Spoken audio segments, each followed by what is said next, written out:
사랑의 하모니. 베드로전서 3장 1절에서 7절 말씀입니다. 아내들아, 이와 같이 자기 남편에게 순종하라.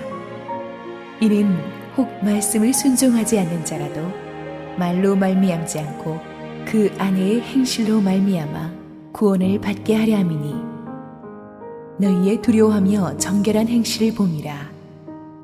너희의 단장은 머리를 꾸미고 금을 차고 아름다운 옷을 입는 외모로 하지 말고, 오직 마음에 숨은 사람을 온유하고 안정한 심령에 썩지 아니할 것으로 하라. 이는 하나님 앞에 값진 것이니라. 전에 하나님께 소망을 두었던 거룩한 부녀들도 이와 같이 자기 남편에게 순종함으로 자기를 단장하였나니, 사라가 아브라함을 주라 칭하여 순종한 것 같이 너희는 선을 행하고 아무 두려운 일에도 놀라지 아니하면 그의 딸이 된 것이니라. 남편들아, 이와 같이 지식을 따라 너희 아내와 동거하고 그를 더 연약한 그릇이요 또 생명의 은혜를 함께 이어받을 자로 알아 귀히 여기라. 이는 너희 기도가 막히지 아니하게 하려 함이라. 목회자로서 평생 끊임없이 해야 되는 일 중에 하나가 결혼식 주례입니다. 특히 우리 교회 같이 젊은이가 많은 교회는 결혼식 주례를 제가 참 많이 합니다. 어저께도 한 건 했습니다. 결혼 주례하기 전에 결혼 주례하는 그 커플과 저희 부부가 항상 식사를 같이 하는데 제가 꼭 강조해 주는 말이 있습니다. 지금은 결혼식 준비가 세상에서 제일 힘들고 복잡한 것 같지만은 실은 진짜 힘든 것은 결혼식이 아니고 결혼 그 자체다. 결혼식은 잠깐이고 결혼은 긴 거다.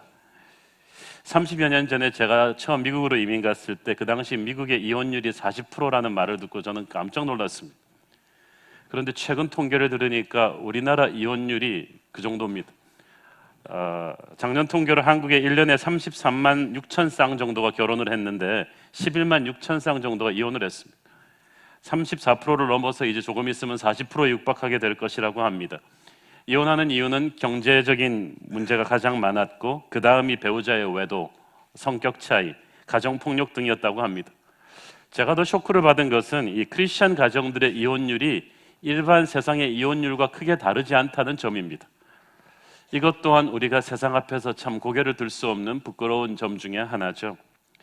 결혼은 하나님이 직접 만드신 축복된 제도입니다. 정부는 인간이 만들었지만 결혼은, 가정은 하나님이 만드신 것입니다. 그런데 하나님이 주신 그 축복의 걸작품도 인간의 마음대로 함부로 다루었기 때문에 당사자와 주위 사람들을 파괴시키는 가시가 될 수도 있습니다.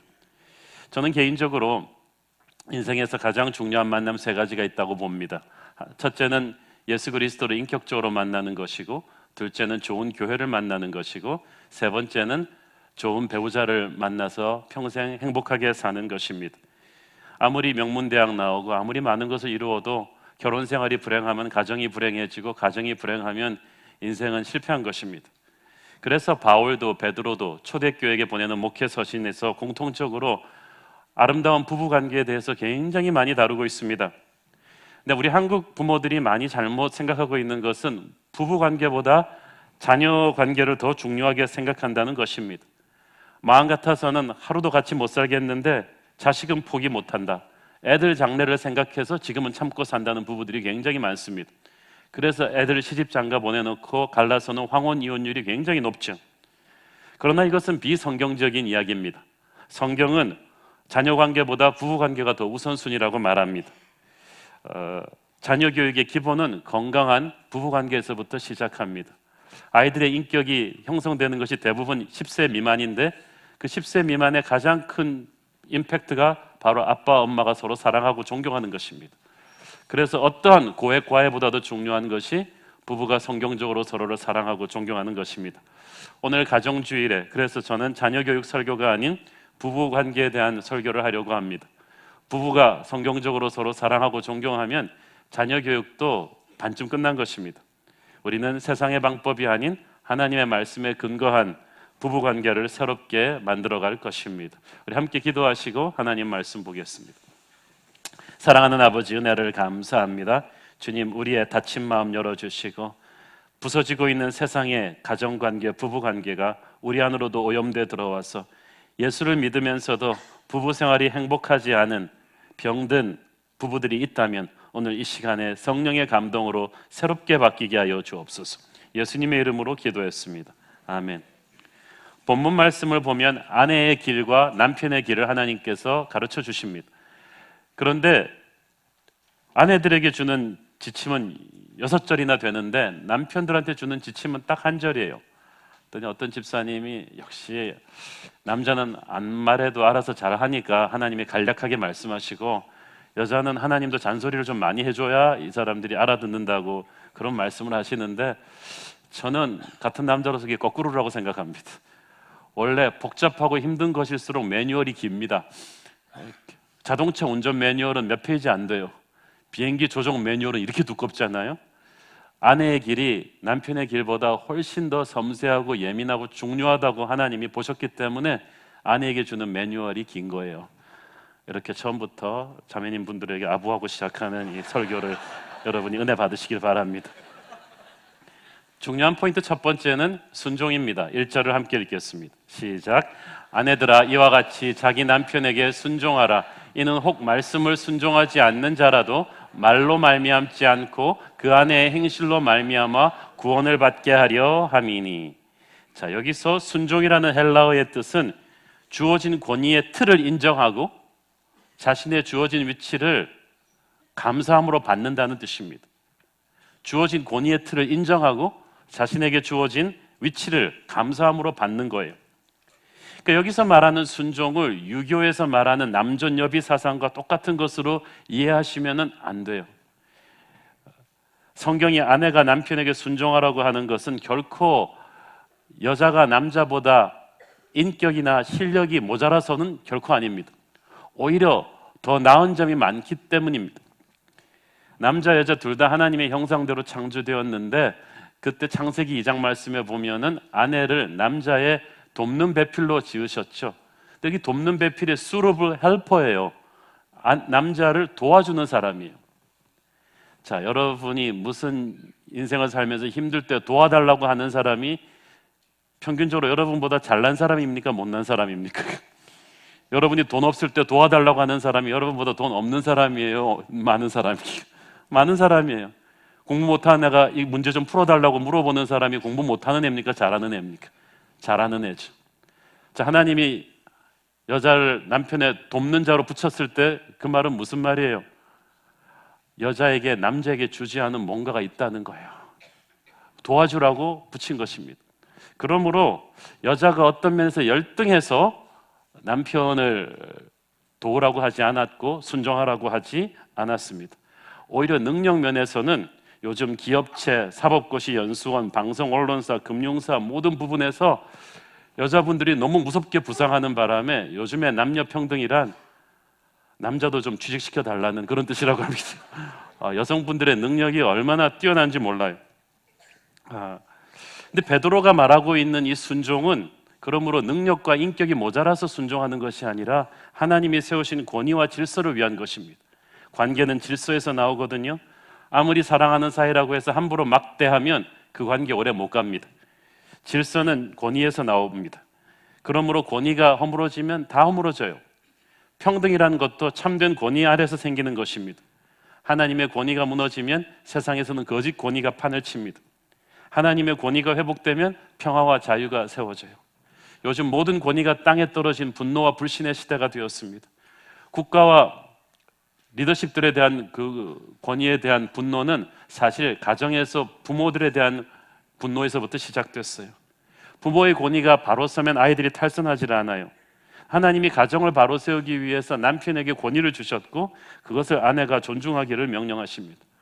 어떤 부인분은 그렇게 말씀하십니다. 아니 남편이 쥐꼬리만큼도 순종할 만해야 순종을 하죠. 인격이 훌륭하기를 하나 능력이 있나. 그렇지만 하나님은 자격이 있는 남편만 순종하라고 하지 않으셨어요. 많은 부인들이 이 남편을 바꾸고 싶어 하십니다. 허황된 꿈이에요. 어떤 분은 똑똑한 엘리트 부인인데 나는 반드시 5년 안에 우리 남편을 바꿔놓겠다. 남편 개발 5개년 계획. 어떻게 됐겠습니까? 이 서울대 나온 부인은, 그 똑똑한 부인은 몇 년도 안 돼서 남편은 전혀 개발이 안 되고 본인만 스트레스성 우라병에 걸리고 말았습니다. 사랑하는 아내분들에게 제가 미리 말씀드린다면 그런 평강공주 신드롬에서 빨리 깨어나길 바랍니다. 그렇게 쉽게 변하지 않습니다. 여러분의 모든 믿음의 선진들이 시도했으나 잘 되지 않았습니다. 6절을 보면 아브라함의 부인 사라는 남편을 주님이라고 부르면서 순종했다고 했어요. 근데 솔직히 아브라함이 그런 순종을 받을 만한 남편이었습니까? 아마 다른 나라 왕 앞에서 겁나가지고 자기 예쁜 아내를 뺏길까 봐 겁나가지고 멀쩡한 아내를 자기 누이 동생이라고 2번이나 거짓말 친 사람이에요. 그때 사라 나이가 60이 넘었는데 도대체 그 할머니는 얼마나 이뻤길래 60이 넘었는데 그렇게 왕이 질투할 정도로 미모를 가졌는지 궁금해요. 근데 아브라함은 그렇게 비겁한 남편이었어요. 그렇지만 사라는 그 비겁한 남편의 약점을 다 참으면서 주라고 부르면서 순종해 줬어요. 그래서 아브라함은 믿음의 조상이 된 거예요. 남편이 잘나서가 아니라 하나님이 세운 질서이기 때문에 그걸 인정을 해준 거죠. 빌리 그레함의 사모님 루스 그레함 여사는 참 훌륭한 분이었습니다. 스태프들이 빌리 그레함 목사한테 불만이 있는데 직접 가서 말 못하면 사모님한테 가서 막 말합니다. 사모님, 빌리 그레함 목사님 요런 점 좀 고치라고 말해주세요. 요런 점 좀 고치라고 말해주세요. 막 얘기를 하면 루스 그레함 사모님이 가만히 듣고 있다가 이렇게 말한답니다. 우리 빌리 목사님을 고치시는 것은 하나님이 하실 일이고 빌리를 있는 그대로 사랑하는 것은 나의 할 일입니다. 여러분도 제 아내에게 가서 저를 고쳐달라고 말하지 않기를 바랍니다. 사랑하는 아내 여러분, 남편을 변화시키기를 포기하시고 있는 그대로 받아들이십시오. 사랑하십시오. 자격을 따지지 마십시오. 눈을 꼭 참고 하나님을 생각하고 순종하시면 그때부터 성령님께서 여러분의 남편을 만지시기 시작할 거예요. 순종이란 남편을 믿어주는 것입니다. 믿는다는 것은 아직 이루어지지 않은 최고의 가능성을 믿어주고 선포하는 거예요. 저는 그래서 참 개인적으로 제 아내에게 결혼생활 20년 동안 참 감사하는 점이 이것입니다. 신혼 초기에 저는 아직 안수를 받지 않은, 아직 공부를 하고 있던, 사역지가 확실치 않던 전도사였습니다. 그런데 아내가 그때 풀타임으로 일하면서 학비를 대고 생활비도 해줬는데 그때 막 사역지 없이 박사학위 공부하니까 제가 얼마나 답답했겠어요. 공부는 어렵고 이렇게 좀 목회하고 싶은데 사역지도 빨리 안 나타나고 그래서 굉장히 답답하고 힘들었는데, 그래서 솔직히 지금 와서 얘기지만 공부한다 그러고 학교 도서관 가는 길에 그냥 공원에 가서 한참 놀다가 들어간 적도 있습니다. 막 답답해가지고. 그래도 아내는 전혀 개의치 않고 용돈도 넉넉히 주시고 많이 격려를 해줬어요. 여러분의 남편이 광야를 지나고 있을 때 믿어주십시오. 격려해 주십시오. 그리고 그때 제가 글을 써서 지역교회 조그만 그 잡지에 실렸을 때 아내가 그걸 스크랩해가지고 그냥 표구로 딱 걸어놨어요. 누가 보면 그 대통령 표창인 줄 알고. 저는 굉장히 창피했는데 언젠가는 당신이 글을 써서 한국 크리스천들 전부가 읽을 때가 올 텐데 그렇게 유명 작가가 되면 그때는 이게 기념품이 될 거다. 그래서 자기 자신을 믿는 것보다 이렇게 더 큰 믿음을 선포하는 거예요. 또 교회 어떤 권사님이 당신이 한경직 목사랑 성이 같으니까 그렇게 훌륭한 목사님이 될 거라고. 그래서 제 자신이 저를 믿기 어려웠을 때 믿음의 선포를 해주더라고요. 저는 오늘날 제가 이렇게 온 길을 보면은 광야를 지날 때 아내가 믿어줬던 그 선포가 계속 이루어지는 것을 제가 느낄 수가 있습니다. 그러므로 사랑하는 아내 여러분, 순종이란 아직 떠오르지 않은 태양을 믿고 선포해 주는 것입니다. 선포하시고 축복하시면 믿음은 현실이 될 줄로 믿습니다. 여자분들이 남편의 영적인 권위를 좀 세워주시길 바랍니다. 사실 솔직히 우리끼리 얘기로 여자분들이 남편보다 신앙이 100배 낫죠. 설교를 하면은 여자분들은 하나를 설교하면 10을 알아듣는데 남편은 10개를 설교를 해야 1개를 잡고 가고. 그러니까 드라마에서도 보셨잖아요. 순모임에서 막 제가 세상을 모른다고 막 그러지 않습니까? 우리 여자분들이 보면은 성경 내비게이션 하시고 LCS 하시고 새벽기도 하시고 그냥 갈고 닦은 영성으로 충만한데 이 남편을 보면 기도도 버벅거려요. 얼마나 한심하겠어요. 그러나 그렇다 할지라도 무시하지 마십시오. 내가 모르는 나보다 나은 영적인 면이 있다고 믿어주십시오. 회개하라고 막 몰아붙이지 마십시오. 믿음 좋은 엄마가 아빠를 믿음 없다고 몰아세우면 자녀들이 갈등이 많아집니다. 그래서 우리 교회가 초창기부터 있는 힘껏 남자들을 교회 리더로 세우고 있잖아요. 사실 여자분들은 가만둬도 영적으로 충만하십니다. 그렇지만 남자들은 교회가 있는 힘껏 밀어야 그 자리에 설 수가 있어요. 자매님들의 영성은 주님이 다 아십니다. 그렇지만 겸손히 남자 형제들을 위해서 중보해 주시면 하나님께서 가정을 세우시고 교회 전체에 큰 힘을 실어 주실 거예요. 또 한 가지는 이 전도의 기회를 위해서입니다. 1절을 다시 한번 읽겠습니다. 시작. 아내들아 이와 같이 자기 남편에게 순종하라. 이는 혹 말씀을 순종하지 않는 자라도 말로 말미암지 않고 그나의 행실로 말미암아 구원을 받게 하려 함이니. 저희 교회도 믿지 않는 남편분들과 사시는 아내분들 많으십니다. 신방 가서 그 얘기를 들으면 막 저도 가슴이 아픕니다. 여러분의 눈물 주님이 헤아리십니다. 그러나 그렇다고 해서 집에 가서 남편이 잘 때마다 손을 펴고 사탄아 물러가라 그러면서 막 대적기도 하시면 안 됩니다. 집안을 영적인 전투장으로 만드시면 안 돼요. 로마가 기독교화된 뒤에 서유럽에 많은 야만족들이 들어와서 로마의 아름다운 여인들을 끌고 가서 아내로 삼았습니다. 그 중에 크리스찬 여인들이 많았어요. 그런데 그 여인들이 그 포악한 야만인 남편들을 겸손과 사랑으로 섬겨서 모두 크리스찬으로 만들었어요. 그래서 몇백 년 만에 그 로마를 침략했던 그 야만족들이 다 복음화돼 버렸어요. 그들의 후손이 바로 요즘은 젠틀맨이라고 폼잡고 있는 벨기에, 이태리, 그리고 독일, 프랑스 사람들이에요. 사랑하는 여러분, 거룩하지 못한 사람들일수록 거룩에 대한 기대치가 높습니다. 불신자 남편들이 막 말하고 행동하는 것 같지만 믿는 아내의 삶을 뚫어지게 보고 있습니다. 지켜보고 있어요. 그래서 아내의 삶이 침묵의 설교예요. 그래서 믿음의 본질은 타협하지 말아야 되지만 다른 모든 면에서는 겸손과 순종으로 남편을 섬겨주면서 기다리십시오. 하나님의 때가 되면 반드시 하나님이 남편을 구원하실 거예요. 두 번째는 이 진정한 아름다움을 추구하기를 바랍니다. 3절 5절에서는 이 크리스찬 아내가 자신을 단장하는 것에 대해서 다루고 있습니다. 세상에서는 세상적인 화장법이 있습니다. 당시 베드로 당시 세계 최강대국이었던 로마의 여인들은 최신 유행 패션을 쫓아서 머리를 꾸미고 금은 보석에 화려한 장신구를 하고 아름다운 옷을 입었습니다. 요즘도 마찬가지 아닙니까? 세상에서 아주 세련되게 옷을 맞추고 보석을 치장하고 이렇게 머리를 합니다. 그런데 하나님께서 그 문화 속에 살고 있는 크리스찬 여인들에게 주었던 메시지가 있어요. 3절 함께 읽어보겠습니다. 시작.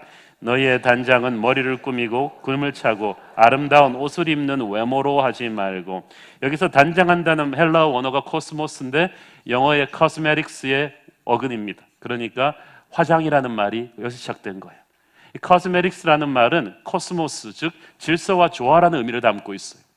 질서 있고 조화롭게 보이게 하는 게 바로 화장이에요. 그런데 그 화장과 패션을 하나님이 주시는 방법이 다르다는 거예요. 그것은 내면 세계를 가꾸는 것입니다. 아무리 자동차가 바퀴 화려해도 엔진이 안 좋으면 아무 소용이 없어요. 사람도 마찬가지입니다. 아무리 미인이라 할지라도 그 엔진, 내면 세계가 아름다워야 돼요. 4절을 읽겠습니다. 시작. 오직 마음에 숨은 사람을 온유하고 안정한 심령에 썩지 아니할 것으로 하라. 이는 하나님 앞에 값진 것이니라. 온유하고 안정한 심령, 이것은 마음이 차분하고 조용한 맑은 호수와도 같은 마음 상태를 말합니다. 세상은 막 불안해요. 유행에 뒤처질까 봐 그냥 왔다 갔다 합니다. 겉사람이 신경을 쓰는 사람들은 붕 떠 있어요. 그러나 내면 세계가 성령으로 충만한 사람은 안정되어 있습니다. 세상에서는 목소리 큰 사람이 이깁니다. 그러나 하나님은 큰 일도 조용하게 하십니다. 매서운 겨울의 추위를 몰아내는 봄은 시끄럽게 오지 않습니다. 그러나 봄이 오면 확실하게 세상을 바꿔놓습니다. 내면 세계가 성령으로 충만한 아내들이 그렇습니다. 시끄럽게 잔소리하는 아내가 아니라 내면으로 성령이 충만한 아내들이 역사를 바꾸고 남편을 바꾸고 자식을 바꾸고 가정을 바꾸는 거예요. 물론 그렇다고 해서 크리스찬 아내들의 외모를 가꾸는 것이 전혀 중요하지 않다는 것은 아닙니다. 음식점이 아무리 맛있어도 서비스나 인테리어가 기본은 돼야죠. 그래서 우리 크리스찬 아내들도 옷을 깔끔하게 입으시고 헤어스타일이나 외모를 단정하게 하십시오만은 이것이 메이저가 아니라는 거예요.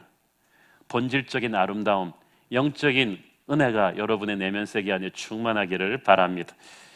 자, 남편의 길 7절 읽겠습니다. 시작. 남편들아, 이와 같이 지식을 따라 너희 아내와 동거하고 그를 더 연약한 그릇이요 또 생명의 은혜를 함께 이어받을 자로 알아 귀히 여기라. 이는 너희 기도가 막히지 아니하게 하려 함이라. 자, 보세요. 성경적인 부부라고 해서 그냥 팔짱 끼고 기도만 하고 있어도 되는 게 아니에요. 첫째는 함께 하는 거예요. 너희 아내와 동거하고라는 말을 조금 더 깊이 있게 풀어보면 너희 아내와 함께 하라는 뜻이에요. 물리적으로 함께 있어야 돼요. 시간을 많이 확보해야 됩니다. 부부가 아무리 바쁘고 힘들어도요, out of sight, out of mind라고요. 시야에서 멀어지면 마음에서도 자꾸 멀어지게 돼 있어요. 우리 교회에서 이 기러기 아빠들 참 많으세요. 그렇지만 그분들이 얼마나 힘들어 하십니까? 부부가 어떻게 해서라도 함께 대화하고 취미생활도 하고 여행도 많이 하고 그러면서 이걸 같이 있어야 돼요. 영성도요, 하나님과 오래 같이 있지 않으면 차가워지는 게 영성이듯이 부부사랑도 왕도가 없어요. 같이 그냥 있어야 돼요. 그런데 물리적으로 몸만 같이 있다고 중요한 것이 아니라 영이 같이 있어야 돼요. 많은 남편들이 집에는 있는데 휴일날 영이 같이 있지 않아요. 그의 영은 TV 유로축구에 충만해 있어요. 다른 데가 있는 거예요. 그가 TV와 신문과 교제하는 시간이 아내와 교제하는 시간보다 훨씬 많습니다. 이 부부관계 전문가들의 서베이를 보면은 아내들의 가장 큰 불만이 남편이 자기의 이야기를 잘 들어주지 않는다. 그런데 사실 이거 쉬운 일 아닙니다. 모든 남편을 대변해서 말하지만 이거 쉬운 일 아닙니다. 결혼 후부터까지 제가 항상 이 아내와 대화하면서 항상 제가 하는 나쁜 습관이 있어요. 조금 듣다가 얘기를 딱 끊으면서 말합니다. 포인트가 뭐야? 결론부터 말해달라. 시간이 바쁜데 이게 제가 이 일 중독자라고. 같이 웃는 남자들은 다 공범입니다. 그래서 포인트가 뭐냐는 거죠. 그런데 20년 결혼 생활 끝에 깨달았습니다. 여자의 말에는 포인트가 없다. 포인트가 없는 게 포인트야.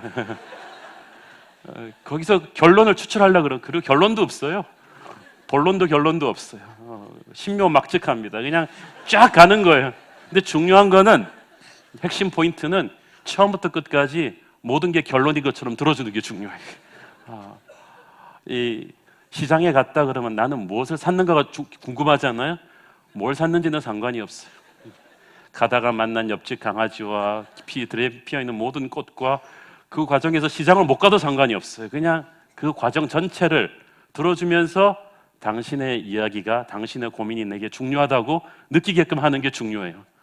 근데 이게 쉽냔 말이죠. 이게 쉽냔 말이죠. 오직 성령의 기름 부으심으로만 가능한 일인 줄 믿습니다. 40대 중반을 지나면서 아내의 말을 들으면서 느끼는 것은 거의 주어가 없는 경우가 많다는 것입니다. 당신 그때 거기서 뭐 했어? 그때도 모르는데 내가 거기서 뭐 했는지를 어떻게 알겠어요? 근데 처음에는 답답해갖고 화를 내곤 했는데 그게 화낼 일이 아니에요. 그냥 그럴 때는 글쎄 그러면서 모든 것을 이해하는 것처럼 그냥 가야 돼요. 그리고 어느 날 보니까 저도 이제 그러고 있더라고요. 그때 거기서 뭐 했어? 그 굉장히 좋은 말이에요. 굉장히 예민한 상황을 피해갈 수 있는, 이제는 사랑과 감으로 그냥 분석하지 않고 넘어가려는 이런 몸부림을 치는 거, 이거 굉장히 중요한 것입니다. 사랑하는 남편 여러분, 40대 중반을 지나면 이제 남자는 젖은 낙엽입니다. 그냥 찰싹 달라붙어서 이제 아내에게 살아야만 하는데 아내가 어디 갈 때 어디 가냐고 물어보지 마시고 채널을 바꿀 때 왜 바꾸냐고 물어보지 말고 그때 거기서 뭐 했냐는데 그때가 뭔지 물어보지 마세요. 그냥 어떤 때이니 그냥 생각하면 됩니다. 주님도 우리 말을 들어주실 때 말도 안 되는 말을 하는데도 그냥 들어주시잖아요. 이게 임마누엘이에요. 두 번째, 아내를 이해하려고 하십시오. 여기서 보니까 7절 말씀에 보니까 지식을 따라라는 말이 있어요. 지식이란 어떤 지식입니까? 남편이 아내를 좀 알아야 된다는 거예요. 여기서는 네이버 검색해서 나오는 지식이 아니라 책에 나오지 않는, 그 누구도 알 수 없는 이 아내만이 가지고 있는 고민과 아픔과 독특한 가치관을 남편이 알려고 노력을 해야 된다는 거예요. 그래서 항상 남편들의 착각은 내가 잘해줬다는 거예요. 나 술, 담배도 안 한다. 나 교회 나간다. 바람도 안 핀다. 월급 꼬박꼬박 갖다 준다. 도대체 뭐가 불만이냐? 그러나 사랑이라는 것이 사랑받고자 하는 그쪽에 언어가 있다는 거예요. 아내 생일인데 내가 좋아하는 짜장면 먹고 아이언맨 보고 나서 얼마나 행복했어, 이렇게 말하면 안 된다는 거예요. 내가 좋아하는 방법으로 사랑하면 안 된다는 거예요. 아까도 그 남편이 얘기했듯이 당신 집에서 살림 하나 제대로 못해, 이 말이 굉장히 부인들한테 상처가는 말이죠. 이 살림이요, 엄청난 노동이잖아요. 제가 알아요. 왜냐하면 목회하고 주부 살림이랑 비슷해요. 왜 비슷하냐면 해도 티는 안 나요. 안 하면 반드시 사고가 납니다. 이게 살림이고 이게 목회죠. 근데 그것을 우리 남편들이 잘 몰라주는 거예요. 미국의 유명한 가정문제 전문가 게리 체프맨이 쓴 책 중에 5가지 사랑의 언어라는 책이 있습니다. 제가 이번에 추천한 책이죠. 아주 좋은 책이에요. 거기에 보면 사람이 각 사람마다 사랑하고 사랑받는 독특한 코드가 하나씩 있다는 거예요. 첫째는 함께하는 시간이에요. 이 사람은 같이 시간을 많이 보내주고 커피를 마시고 그렇게 해줘야 자기가 사랑받았다고 느껴요. 이런 사람한테 돈도 아무리 많이 갖다 줘도 완전히 행복해지질 않아요. 두 번째는 선물이에요. 이 사람한테는 돈 주면 돼요. 이 사람한테는 물건, 장미꽃 한 송이라도 표현을 해줘야지 사랑받았다고 느끼는 거예요. 셋째는 육체적인 접촉이에요. 이 사람한테는 악수해 주시고 눈을 마주쳐 주고 어깨를 두드려 주고 허그해 주고 육체적인 접촉을 통해서 그 사랑을 표현해 줄 때 사랑받았다고 느낍니다. 네 번째가 가장 많은데 인정하는 말이에요. 이 사람을 칭찬하고 격려하는 말을 해줘야 돼요. 아무리 선물을 갖다 주고 아무리 잘해줘도 이 사람 말로 이 사람을 팍팍 파괴시켜버리면 이 사람은 굉장히 불행해져요. 참고로 제가 인정하는 말입니다. 다섯 번째는 봉사입니다. Works of Service. 이 사람을 위해서 쓰레기통이라도 하나 갖다 버려주고 뭔가 일을 해줄 때 이 사람은 사랑받았다고 느끼는 거예요. 자, 복습 5가지. 첫째는 함께하는 시간, 선물, 육체적인 접촉, 인정하는 말, 봉사. 제가 뭐라고요? 인정하는 말. 그렇다고 해서 선물을 싫어한다는 얘기는 아닙니다. 그렇지만 인정하는 말.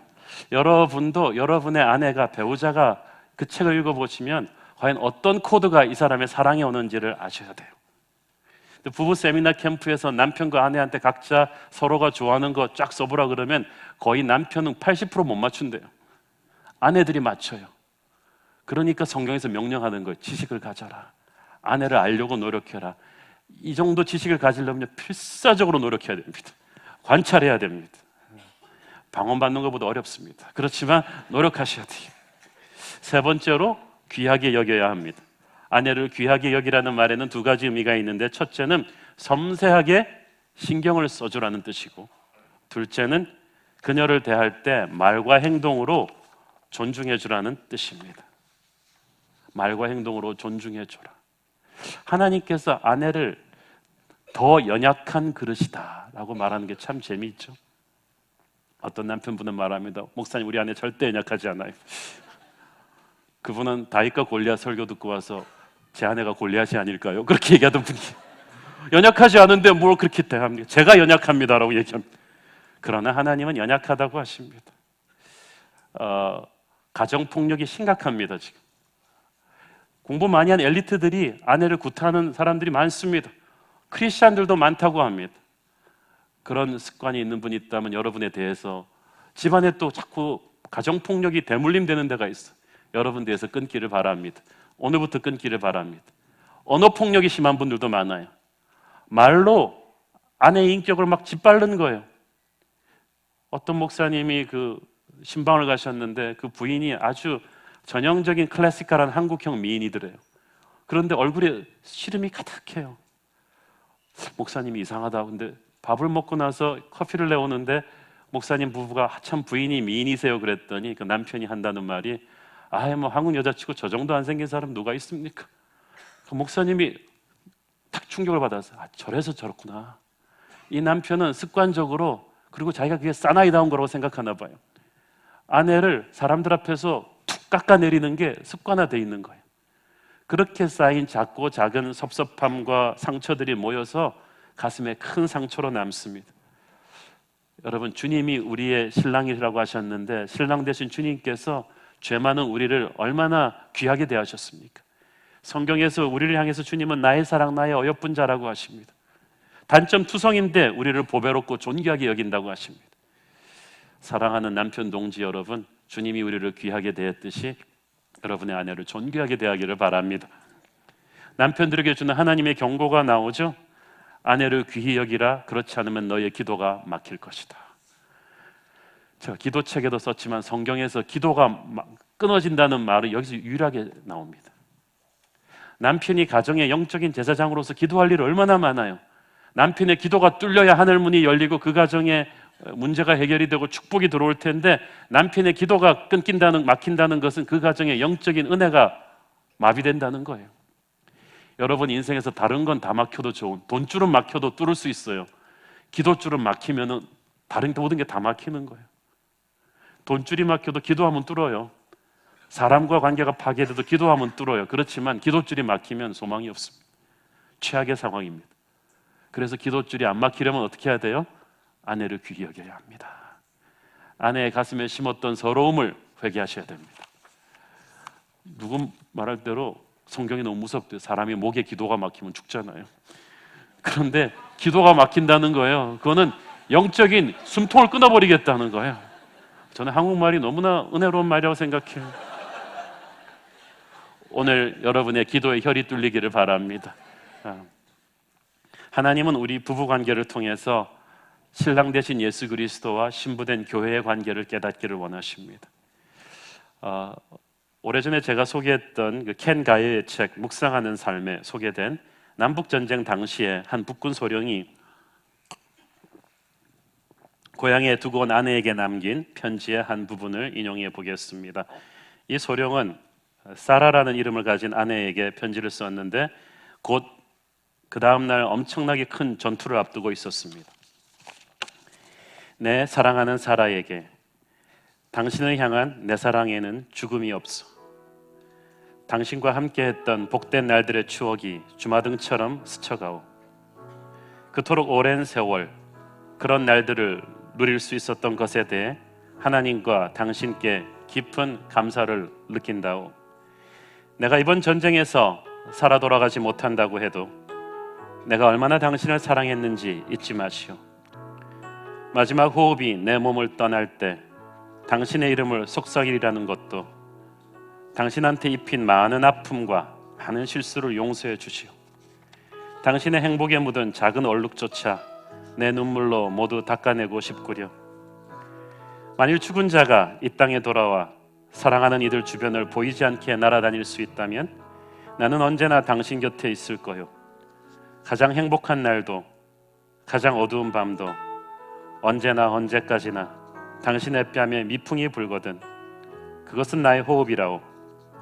떨리는 관잔놀이에 시원한 바람이 스치거든 그것은 내 영혼이 지나는 것이라오. 내가 죽거든 슬퍼하지 마시오. 먼저 가서 당신을 기다리고 있다고 생각하시오. 우리는 다시 만날 것이기에.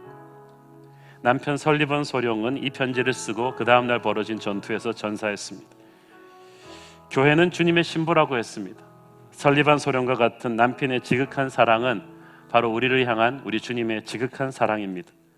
이 사랑을 당연시 여겨서는 안 됩니다. 요한복음 14장 말씀을 보면 예수님이 돌아가시기 직전에 주님과 헤어지기 싫어서 슬퍼하고 있는 제자들에게 이와 비슷한 말씀을 하셨습니다. 나는 이제 이 세상을 곧 떠나 아버지의 나라로 가게 된다. 그러나 나는 너희들이 슬퍼하지 않기를 바란다. 나는 가지만 너희를 결코 혼자 두지 않겠다.